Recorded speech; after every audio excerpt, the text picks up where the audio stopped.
things that most come to mind are the advent of BYOD and now WYOD. Essentially, we are in the business of allowing customers to take complete control of their IT infrastructure. So obviously, the advent of BYOD presented a big challenge for the customers.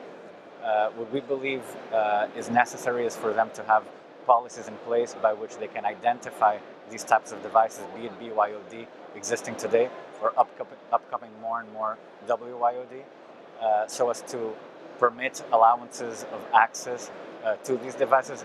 By the same token, allowing for capacity planning of, for example, bandwidth of the network to have all of the wired and wireless devices, known or not, in the network environment.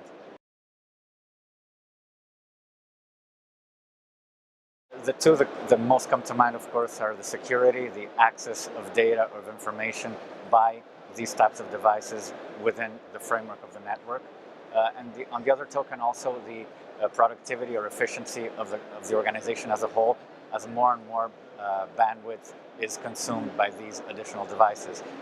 For example, a policy that should be in place would be one that allows for the IT director or the IT admin to immediately identify a device, for example, by IP address, if such a device should even be accessing the network. So a solution that has, for example, IP scanning range would be one to consider for that. On the other hand, as I mentioned, the capacity planning of the ability of an organization to have sufficient bandwidth once the allowance of these devices is certainly proven to be able to keep the efficiency of the organization. I think that's an interesting question. I think conceptually, probably it has hindered, because I believe that there's still the concept that the cloud means less control.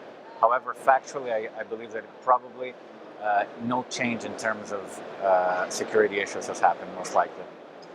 Thank you very much. Thank you very much.